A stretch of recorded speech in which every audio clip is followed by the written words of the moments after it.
So I just, before we close out, I just want to say thank you so much to Jessica and Caitlin and John for, yes.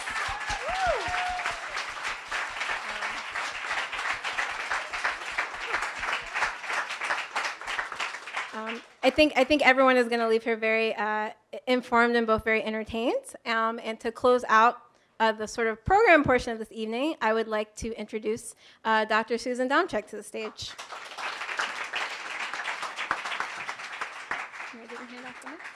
Wow, it has been such an incredible night. I can guarantee you that we've never had an event like this before, and we should have many more like it, because I think it really gives us the sense of the scale and the scope of this and how many people it impacts and how it impacts us, right?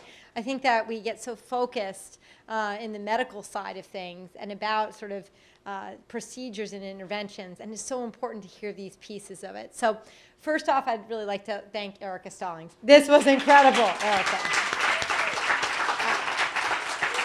I mean, truly, it's just an amazing event. And I'd also like to thank her co-chair from the West Coast, Rachel Verani, who is equally incredible, and the Young Leadership Council.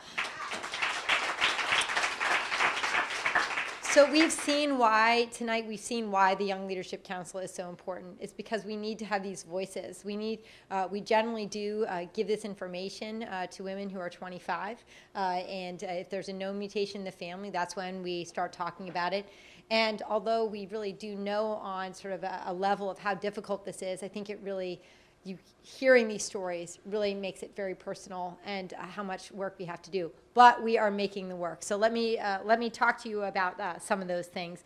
But first, thank you so much, Caitlin, John, Jessica. The passion, the humor, it's so important to us to hear these real stories. So really, thank you very much. So again, my name is Susan Domchek. I'm the director of the Vassar Center for BRCA at the Abramson Cancer Center. And I'm an oncologist. So I actually meet with women and men who have BRCA1 and 2 mutations. And it's really my honor and my privilege, and it is a very humbling experience to take care of individuals who are dealing with this issue because of the complexity of it. It can look very easy when you look at guidelines and you say what needs to happen. But as you've heard, for every decision, there's a lot that goes into it, both personally and related to your family and to your loved ones. 20 years ago, well, a little over 20 years ago now, I graduated from medical school.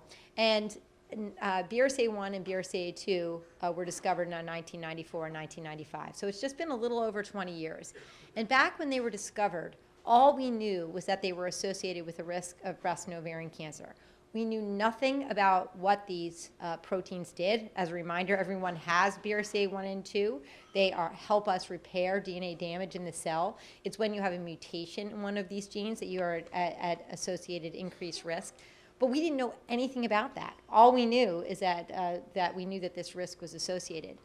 We didn't know about breast MRIs. We didn't know about medications. So it's always important that despite the fact that we still haven't made enough progress, believe me, that we're still talking about surgical procedures, we do have breast MRI. We have a drug called olaparib that's been approved by the FDA for advanced BRCA1 and 2 ovarian cancer, and multiple ongoing studies looking at these drugs called PARP inhibitors in breast cancer, pancreatic cancer, and other cancers. So we are making that progress as well. And I think even more importantly, at the Vassar Center, it's not enough for us to sort of stop at surgeries for prevention. Okay, this is ridiculous. And I think Rachel Verani said it well in a video that we did, that to be clear, that this sucks, but it's an empowering information. It allows people to make informed decisions. But we have to do better. And we are not at the Vassar Center sort of saying, okay, surgery's enough, you can go do that and prevent cancer, because that's ridiculous. Nobody in this room wants their children having to make the same decisions that they're making right now. Okay, so what are we going to do about that?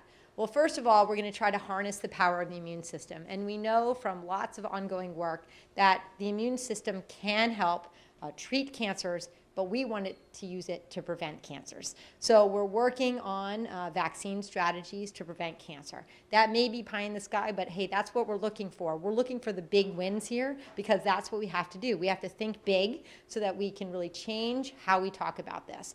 If we understand the basic biology, if we understand why having a BRCA1 or 2 mutation leads to cancer, then it opens up all sorts of opportunity for prevention. So we're working on that too. That's that kind of basic biology that wins the Nobel Prize that no one ever understands what they're talking about in the New York Times. But it's that kind of fundamental basic science that allows for these other breakthroughs. And we need to help people know when to make their decisions, okay? So one of the things that I'm most interested in is if we can push off that surgery of having your ovaries out till 50, and you can keep those ovaries in, and so you don't have to have premature menopause. Wouldn't that be great? So we need to figure out who needs earlier surgery versus later surgery. We need to help people figure out when the best time to have a mastectomy is, or whether we can do screening for longer periods of time or forever. So we have a lot of work to do, but we are doing it. And I promise you that I started my career doing this, and that by the time I end my career, we're not going to be doing surgery as a routine measure anymore, because that's just not good enough, okay?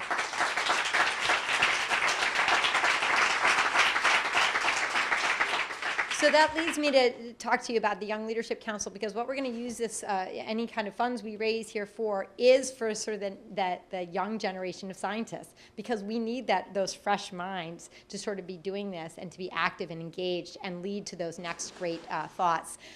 Science is iterative. Anyone who says that only one person discovered something, they're just making it up, because it's not how it works. We all sort of do our piece. We collaborate. We work together. And we've been really lucky in the genetics clinic to have collaboration as a focus, and that's been a focus of the Vassar Center. We work with lots of other institutions. We give out external grant funding to other institutions. And the reason we do that is because we don't care where the breakthrough comes from. We want the breakthrough, and that's what we're going to do, okay? So thanks to you all for your support tonight. I mean, you've heard about the Revlon the challenge, and we're really interested in this. We want to win the $1 million. We're actually quite competitive, and so we're really trying to work on that. I want to tell you a little bit more, too, about the value when you're a young investigator of funding.